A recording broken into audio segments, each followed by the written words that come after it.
Salut tout le monde, j'espère que vous allez bien aujourd'hui. On se retrouve pour une petite configuration d'un PC gamer. Alors c'est un petit peu particulier aujourd'hui, je vous l'ai dit dans le live de dimanche, on en a parlé. Et pourquoi pas faire une configuration gamer sans carte graphique à l'heure actuelle, parce que les cartes graphiques c'est très compliqué à en trouver.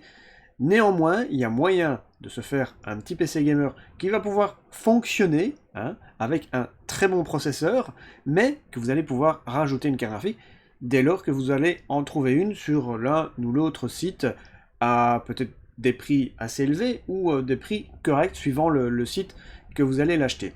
Donc ça, c'est plutôt cool. Vous allez acheter tous les composants dès maintenant parce que c'est disponible à un prix relativement correct, honnête. Vous allez avoir un bon PC et quand vous aurez une carte graphique, alors là, vous aurez un très bon PC gamer. Voilà, n'hésitez pas à mettre un maximum de pouces bleus, à vous abonner à la chaîne, comme d'habitude, et à activer la petite cloche si vous n'êtes pas encore abonné à la chaîne. Voilà, on va commencer tout de suite, c'est parti. Alors pour commencer, on prend le processeur. Le processeur, c'est un Intel Core i5 10600K. Alors, vous allez me dire pourquoi ce processeur? Eh bien tout simplement parce que chez AMD, il n'y a pas énormément d'APU qui sont... voilà, il n'y a pas beaucoup d'APU, il n'y a pas beaucoup de choix. Chez Intel, eh bien, dans toutes les versions de processeurs, par exemple un 10100, un 10400, un 10600, 10600K par exemple, eh bien à chaque fois vous avez une partie graphique. La partie graphique n'est pas présente sur ces processeurs uniquement quand il y a le F dans la dénomination. Ici, par exemple, 10600K, il y a une partie graphique. Si c'était 10600K F, il n'y en aurait pas. Mais nous, ce qui nous intéresse, c'est d'avoir une petite partie graphique pour commencer à utiliser le PC dès maintenant. Donc ça, c'est plutôt cool. C'est un très très bon processeur que vous allez pouvoir overclocker aussi par après, si ça vous intéresse. Donc, très très bon processeur. Évidemment, la partie graphique, c'est pas ce qu'il y a de plus foufou, vous n'allez pas avoir des super performances, mais si vous voulez jouer à Fortnite, vous allez pouvoir jouer à Fortnite, à Minecraft, à plein d'autres jeux, à peut-être des résolutions assez basses pour pouvoir y arriver, mais il y a moyen. Ce processeur, on va le mettre sur une carte mère en Z490. J'ai pas pris du bas de gamme, j'ai pris du milieu de gamme qui est quand même relativement correct et très très bonne carte mère ici de chez MSI, la Mac Z490 Tomahawk qui est très très bonne, elle est excellente. Donc franchement, vous allez avoir du bon matos pour votre PC. Ici, on verra le budget final, mais vous allez voir, c'est plutôt correct. Ensuite, eh bien, la mémoire RAM, vous mettez deux barrettes de 8 Go, ici de la Corsair Vengeance RGB Pro en 3600 MHz, ce qui est vachement bien, et 16 Go, c'est l'idéal, c'est ce qu'il faut, il n'y a pas besoin de plus.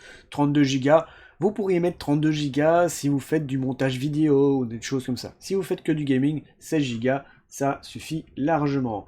Ensuite, il faut un ventirad pour refroidir le processeur parce que le Core i5 10600K ne possède pas de ventirad avec le processeur. Donc ici j'ai choisi, comme d'habitude, je vous le recommande très souvent, ce ventirad Lenormax ETS T50 ARGB. C'est celui que j'ai exactement ici derrière moi dans mon PC gamer qui refroidit très très bien.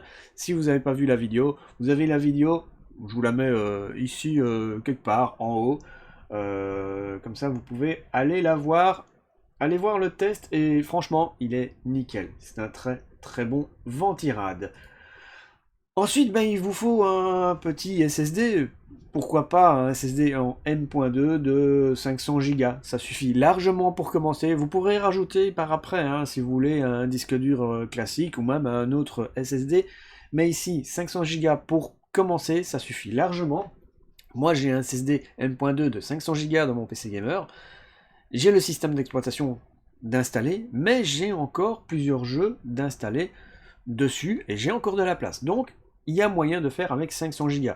Après, on est limite. Si vous voulez mettre 15 jeux dessus, ça va pas être possible. Donc voilà, très très bon SSD. Et ensuite, eh bien le tout, on va le placer. On va placer tout ça dans un super boîtier, le Corsair 4000D Airflow. Et ça, il est très très bon. Il sera assez bien ventilé. Donc, voilà. je pense qu'à l'heure actuelle, l'idéal maintenant, c'est de prendre ce genre de boîtier, avec une façade mèche ou une façade un peu ajourée, qui laisse bien passer le flux d'air, et celui-ci fait vraiment très très bien le travail. Donc voilà, c'est un très très beau boîtier, moi je vous le recommande. Il y a aussi son grand frère, hein, le 5000D, qui est encore mieux, mais il est plus cher. Ici, il est à 63 €, temporairement en rupture de stock, mais ça revient relativement vite de stock, donc voilà. Et ensuite, eh bien, il nous reste à mettre une alimentation.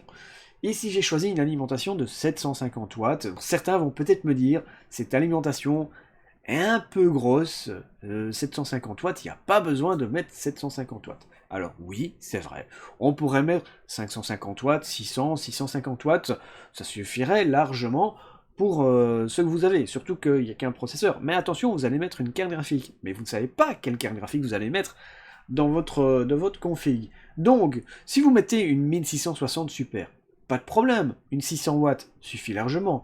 Mais si par après vous voulez mettre une RTX 3070 ou une RTX 3080, eh bien, vous avez déjà l'alimentation, vous ne devrez pas la changer.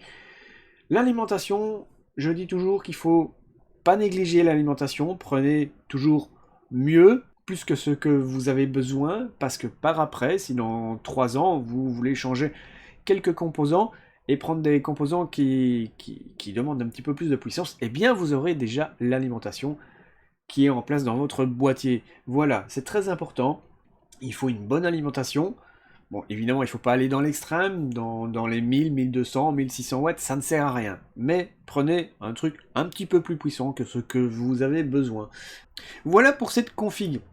L'ensemble de ces composants, on est aux alentours de 800 €. Ça va dépendre hein, de l'augmentation, de la baisse de certains prix. Ça, on ne peut pas le prévoir. Sur Amazon, vous l'avez vu, il y a certaines choses qui sont un peu en promo pour l'instant. Le processeur est vraiment pas très cher, hein, 215 €, c'est pas énorme. C'est un très très bon processeur. Vous aurez de très très bonnes performances si en plus vous mettez une bonne carte graphique avec. Mettez une RTX 3060, une RTX 3060 Ti, voire une RX 6800, 6800 XT.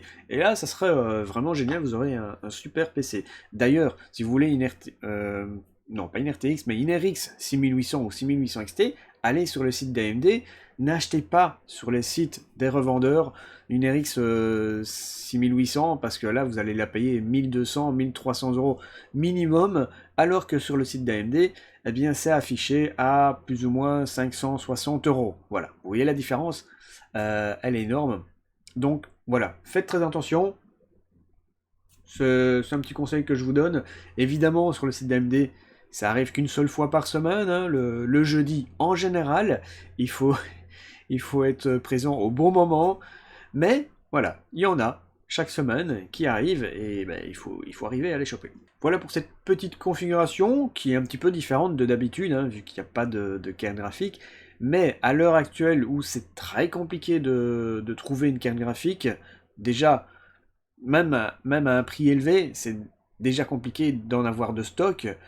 Donc voilà, mieux vaut partir, si vous voulez vous faire un petit PC, un nouveau PC gamer, maintenant, eh bien allez-y, partez sur ce genre de composants, où vous allez pouvoir déjà utiliser votre PC, en attendant votre carte graphique. Et là, vous avez le temps de voir venir, patienter, voilà. Il y a moyen de choper des cartes graphiques, mais il faut être patient. Alors plutôt que d'acheter plein de composants que vous allez monter votre PC, mais que vous n'allez pas pouvoir l'utiliser, utilisez ce genre de config avec une partie graphique dans le processeur pour bénéficier déjà de votre PC directement maintenant. Alors n'hésitez pas à mettre un maximum de pouces bleus, comme je le disais au début de la vidéo, à vous abonner à la chaîne et à activer la petite cloche pour recevoir les notifications. Je vous souhaite à tous une bonne journée, bon après-midi, bonne soirée, tout dépendra de quand tu regardes cette vidéo bien évidemment, et je vous dis à bientôt. Ciao ciao tout le monde!